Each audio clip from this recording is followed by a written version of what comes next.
মায়াবী রাজকুমারী ও সাহসী রাজার রূপকথার গল্প। একদিন রাজা রামমোহন তার সেনাদের নিয়ে জঙ্গলে শিকার করতে গিয়েছিলেন। অনেকক্ষণ ঘোরাঘুরি করেও কোনো শিকার খুঁজে পেলেন না। তোমরা সবাই প্রাসাদে ফিরে চলে যাও। ঠিক আছে মহারাজ, আমরা যাচ্ছি।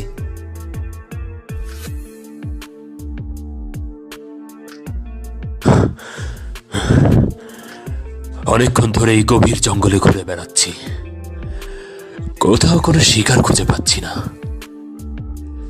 এদিকে সন্ধে হয়ে নামলো, বেশ পানির পিপাসাও পেয়েছে।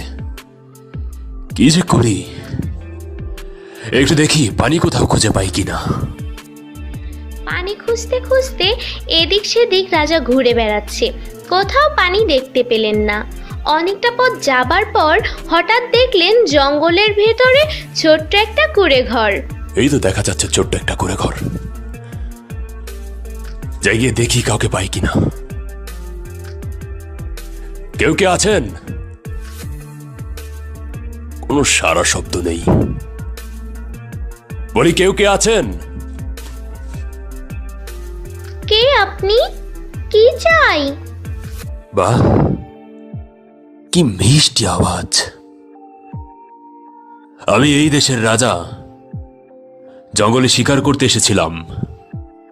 শিকার খুঁজতে খুঁজতে অনেকটা সন্ধে হয়ে আসে, তাই আমি এই জঙ্গলে রয়ে গেলাম।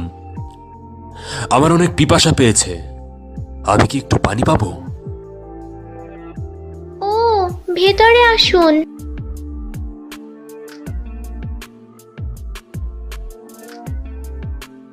কোথাও কাউকে দেখা যাচ্ছে না তো, তাহলে কথা বললো কে? খাটের উপরে পানি রাখা আছে, পান করে নাও আর এখান থেকে তাড়াতাড়ি চলে যাও। রাজা একটু চমকে গেল। ও, ঠিক আছে, কিন্তু আপনি এইভাবে আড়াল থেকে কথা কেন বলছেন?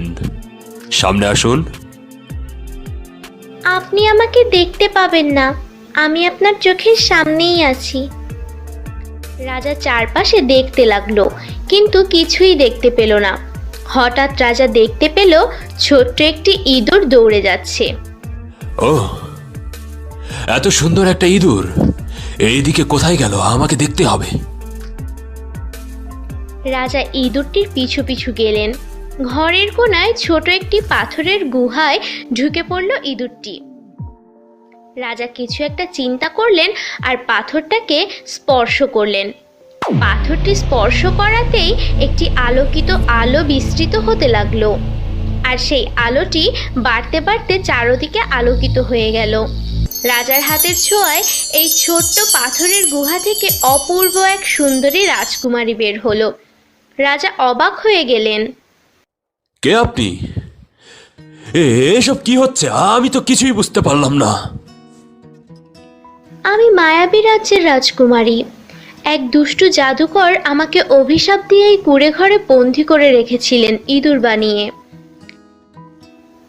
সেটা কোনো দিনই ভাঙতো না যদি না আপনি আমায় খুঁজে এই পাথরটাকে স্পর্শ না করতেন, তাহলে আমি কখনোই আমার মানুষ রূপ ফিরে পেতাম না। জাদুকর কেন তোমাকে এইভাবে ইঁদুর বানিয়ে এখানে বন্দি করে রেখেছিল?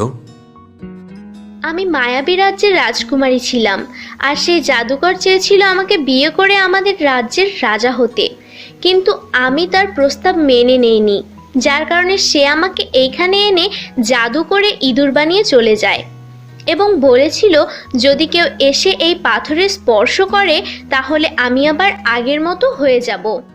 ও, তুমি যদি চাও তাহলে আমার সাথে আমার রাজপ্রাসাদে আসতে পারো।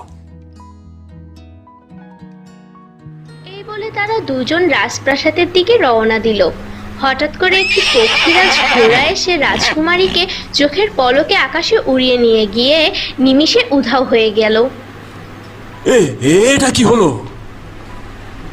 তখন হঠাৎ করে একটি বানর আসে এবং সে নেচে নেচে বলে, পাথরের নৌকা বানরে ভাই, তার উপর দিয়ে পঙ্খিরাজ ঘোড়া রাজকুমারীকে নিয়ে উড়ে চলে যায়। সেই রাজকুমারীকে পাওয়ার আছে শুধুমাত্র একটি উপায়। যদি জানতে চাও কি সেই উপায়, তাহলে 7 আকাশ পাড়ি দিয়ে পাবে একটা মায়াবী রাজ্য। সেই রাজ্য যাওয়ার পথ 24,000 বছরের। সেই পথ তোমাকে পাড়ি দিতে হবে আলোর গতিতে। যদি তুমি চাও যেতে সেথা চোখের পলকে, তবে তুমি চলে যাও জাদুনগরে। সেখানে গিয়ে পাবে সাদা রঙের একটা পঙ্খিরাজ ঘোড়া। সেই পারবে তোমাকে নিয়ে যেতে মায়াবী রাজ্যে আলোর গতিতে। কে এই বানর, এবং সে এই কথার মাধ্যমে কেন রাজকুমারীকে পাওয়ার রাস্তা বলে চলে গেল? নিশ্চয়ই এই কথার ভেতর লুকিয়ে আছে কোনো এক রহস্য, এবং আমি সেই রহস্য উন্মোচন করে রাজকুমারীকে অবশ্যই ফিরিয়ে নিয়ে আসব। এই বলে রাজা রাজপ্রাসাদে চলে গেল এবং কিভাবে জাদুনগরে যাবে সেটা নিয়ে ভাবতে লাগলো। তো বন্ধুরা, আগামী পর্ব দেখতে হলে অবশ্যই আমাদের চ্যানেলটি সাবস্ক্রাইব করে রাখো। এতে তোমরা নতুন পর্ব দেখতে পারবে সবার আগে। আর তোমাদের বন্ধুদেরকেও এই চ্যানেল শেয়ার করে দিও, যাতে তারাও দেখতে পারে মজার মজার রূপকথার গল্প সবার আগে। এবং এই পর্ব দেখে যদি একটুও ভালো লাগে তাহলে লাইক দিতে ভুলবে না। ধন্যবাদ।